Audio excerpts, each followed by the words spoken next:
Dear Esther, I have lost track of how long I have been here and how many visits I have made overall. Certainly the landmarks are now so familiar to me that I have to remind myself to actually see the forms and shapes in front of me. I could stumble blind across these rocks, the edges of these precipices, without fear of missing my step and plummeting down to sea. Besides, I have always considered that if one is to fall, it is critical to keep one's eyes firmly open.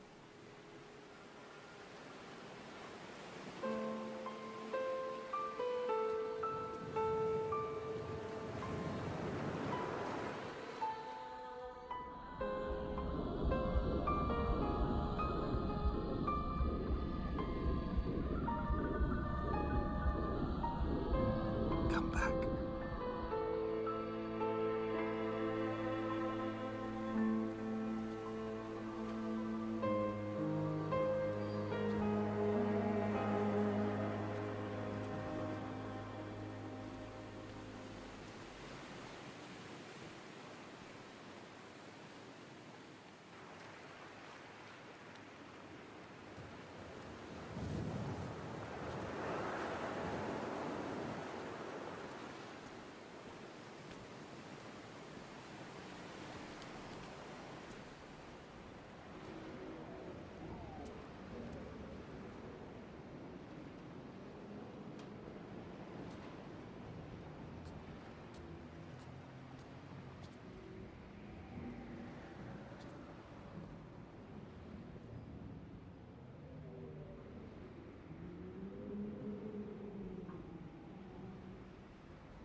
Donnelly reported the legend of the hermit, a holy man who sought solitude in its most pure form.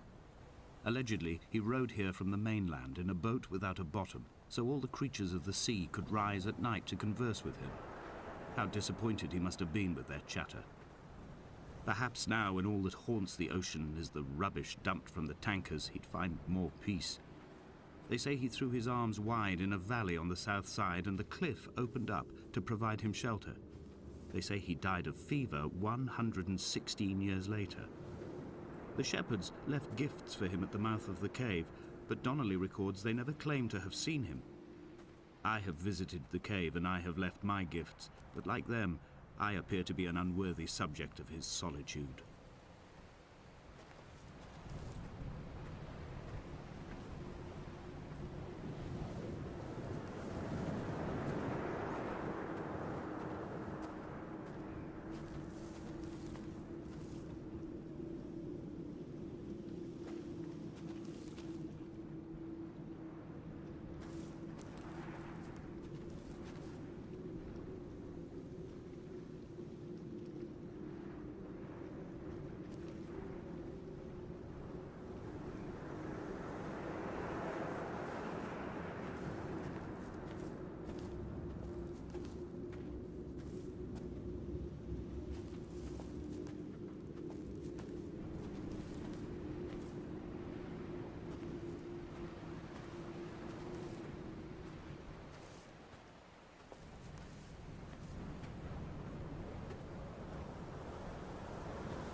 There was once talk of a wind farm out here, away from the rage and the intolerance of the masses.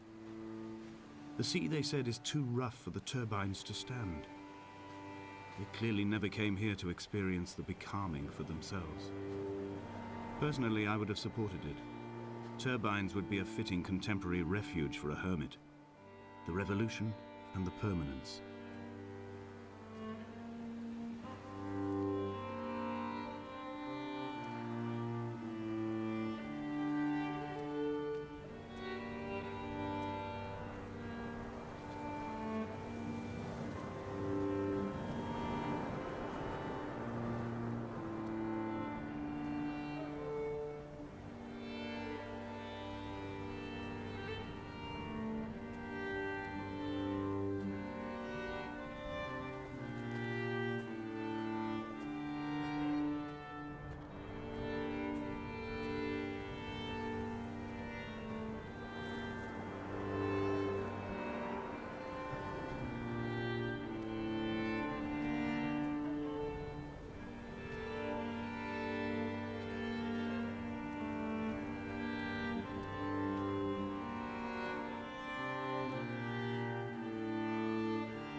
Dear Esther, I found myself to be as featureless as this ocean, as shallow and unoccupied as this bay, a listless wreck without identification.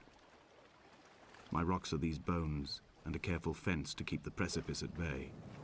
Shot through me caves, my forehead a mount. This aerial will transmit into me so. All overexposed, the nervous system, where Donnelly's boots and yours and mine still trample. I will carry a torch for you. I will leave it at the foot of my headstone. You will need it for the tunnels that carry me under.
Donnelly's book had not been taken out from the library since 1974. I decided it would never be missed as I slipped it under my coat and avoided the librarian's gaze on the way out. If the subject matter is obscure, the writer's literary style is even more so. It is not the text of a stable or trustworthy reporter. Perhaps it is fitting that my only companion in these last days should be a stolen book written by a dying man.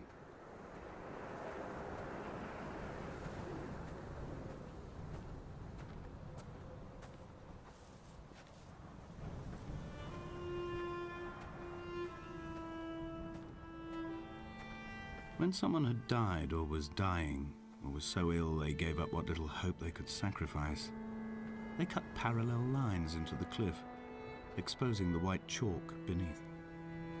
You could see them from the mainland or the fishing boats, and know to send aid or impose a cordon of protection, and wait a generation until whatever pestilence stalked the cliff paths died along with its hosts. My lines are just for this: to keep any would-be rescuers at bay. The infection is not simply of the flesh.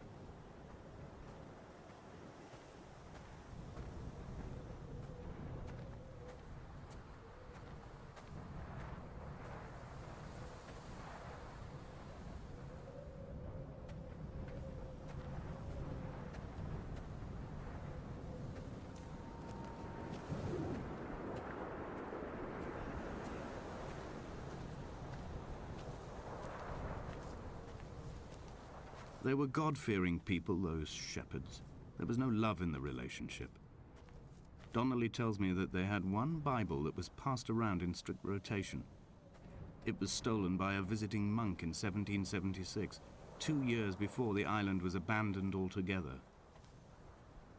In the interim, I wonder, did they assign chapter and verse to the stones and grasses, marking the geography with a superimposed significance that they could actually walk the Bible and inhabit its contradictions?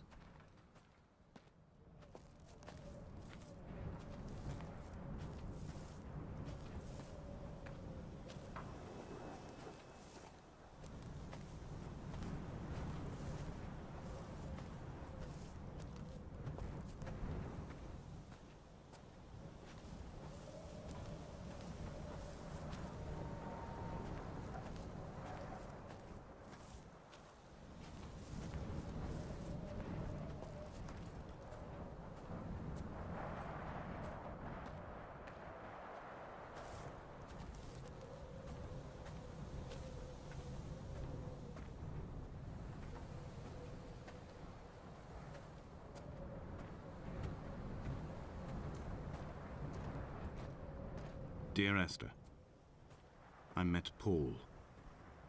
I made my own little pilgrimage.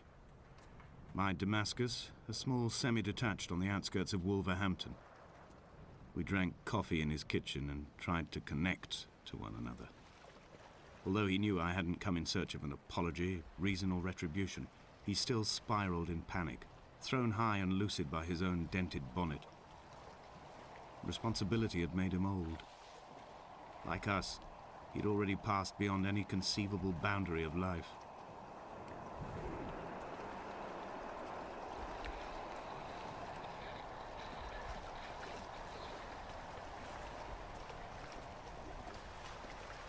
I would leave you presents outside your retreat in this interim space between cliff and beach.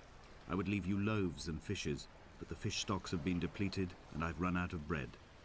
I would row you back to your homeland in a bottomless boat, but I fear we would both be driven mad by the chatter of the sea creatures.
I've become convinced I am not alone here, even though I'm equally sure it is simply a delusion brought upon by circumstance. I do not, for instance, remember where I found the candles. or why I took it upon myself to light such a strange pathway. Perhaps it is only for those who are bound to follow.